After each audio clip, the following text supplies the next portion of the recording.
I just got done watching the Jake Paul-Mike Tyson fight, and it was a complete, utter waste of time. Like, that fight totally sucked. It's easily one of the most boring fights I could ever remember watching. I was talking about this a few months ago, too. Like, this was always just going to be a lose-lose for Jake, no matter what happened. We already knew his professional fighting career was a joke that he's still not in on, but even I expected this to at least be a little entertaining. I feel like I just got robbed. Mentally, temporally. If you were doing literally anything else on November 15th, 2024, you had more fun than I did tonight. And I swear to fucking God, Jake needs to stop calling himself the problem child, because it's like the gayest fucking attempt to try to paint yourself as some sort of an anti-hero or a villain. Jake was never edgy or cool. He was a fucking children's entertainer. People don't hate on him because he's popular and pushes boundaries. People just hate on him because he's a fucking douche. Money aside, because I know that all of these fights are very profitable for him, he's like the biggest pussy of a professional fighter that I've ever seen. He starts out fighting other YouTubers, and I thought that was kind of like cool, pretty entertaining. You know, it's interesting to see influencers or YouTubers or whatever you want to call them who normally wouldn't fight, you know, get into the ring and like just have fun with it. That was cool to watch, but then he started beating all of them, and he starts thinking he's real hot shit and starts calling out all these other people, other big names. But ever since he started taking himself really seriously, for the past few years, he's only ever been fighting fighters who are either way older than him or fighters that don't even box in the first place, except for the Tommy Fury fight. Tommy is the only person he's ever fought that is around his age and actually participates in the sport he's trying to make a name for himself in. I'll give him credit for that, even if he lost. Like,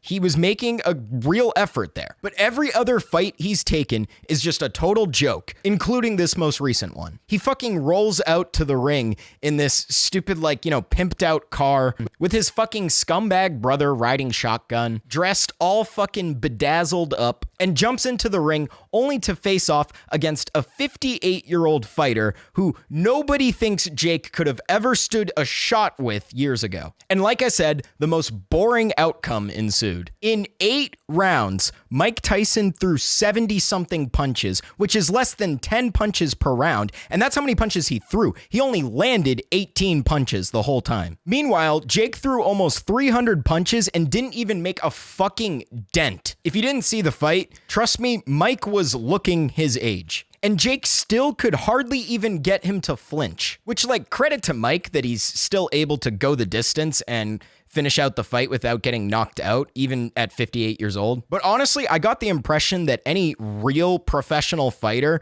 would have knocked Mike out. Jake was just throwing himself at Mike the whole night, and honestly, in the end, he just tired himself out a bunch. And Jake looked slow as shit for a guy in his 20s. And that's where I think he really fucked up with his strategy going into the fight. Jake actually bulked up for this fight, and it wasn't a super clean bulk. Like, he was a little pudgier than usual, and it seemed like his goal was to just lay big shots on Mike as much as he could. I think he should have stayed at a lower weight, or maybe even lost a bit of weight and worked on his speed more, and maybe try to go for more of a death by 1,000 cuts approach, because Mike was definitely getting gassed. It's just he was a fucking rock right there, just like eating everything, tanking all of it like it was nothing. Jake should have just ran sprints and worked on his speed so that he could max out his agility and then focus on like more precise, like just periodic deep cut blows. And he was always going to be able to outcondition Mike, because it's not like Mike was out there running, 5-mile runs in his 50s. He would have been able to keep his energy up and keep his pace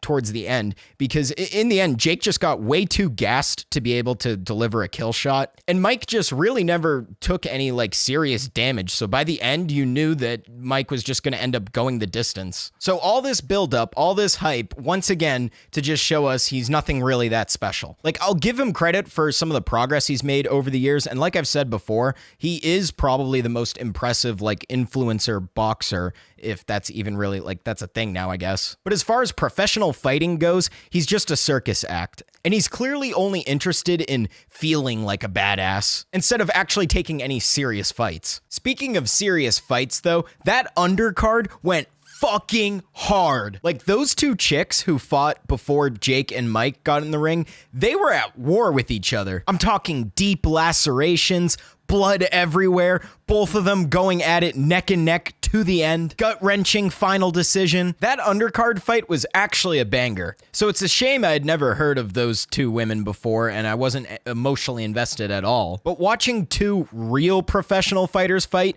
and then seeing Jake Paul immediately after that, it just makes Jake look so bad. Like, everything he does when it comes to fighting is a joke. The difference was just night and day. Like, you turn on a real fight, you're gonna see some action. You watch a Jake Paul fight, you're gonna see a man-child playing dress-up trying to feel special. If you ask me, his brand is at an all-time low. His YouTube channel has totally fallen off from where it was just 5 years ago. And sure, he's made money doing these fights, and more adults are aware of him than ever now, except they only know him as a giant fucking pussy. Like, it doesn't matter if everyone knows your name if what they know you for is mediocrity. He's obviously way too insecure about his record to ever take a fight that would actually challenge him. And I don't really understand why, because I feel like a lot of people would cut him some slack if he was facing meaningful competition and not necessarily winning each time, because people would be able to recognize that he's an amateur trying to go pro. But he's slowing down his own progression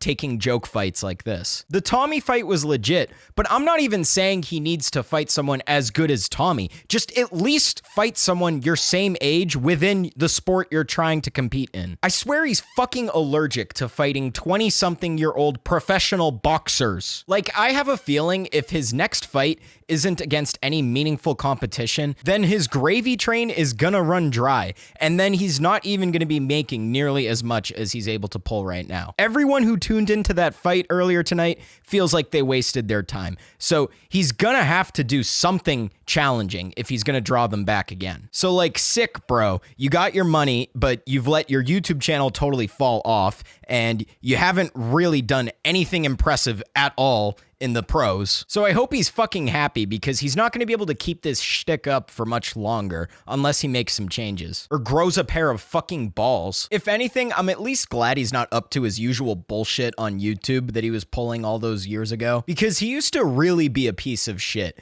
And these days, he's really just a clown, but I still consider him a little more mature than his older brother Logan, ironically, because Logan is still a fucking scumbag and still at it as much as ever these days. Like, credit to Jake for growing up a little bit compared to Logan, but, you know, it's not like that's even saying much to begin with. But I'm not going to start taking his professional fight career seriously until he does, because nothing up until this point has been serious. It's all just been a joke and a ploy for attention and a boost to his inflated ego. And on a last note, it's so cringe to see other, like, adults out there in media and entertainment start to, like, entertain his bullshit and, you know, try to take him seriously, because obviously none of the adults who are, like, rooting for him and are so, like, impressed with how much money he's pulling, none of them know what he was up to on YouTube just years ago. They haven't been fully exposed to how much of a prick he usually is, and I bet a lot of them are starting to feel like the viewers of his fake ass wedding with Tana years back after getting scammed with this fucking snooze fest.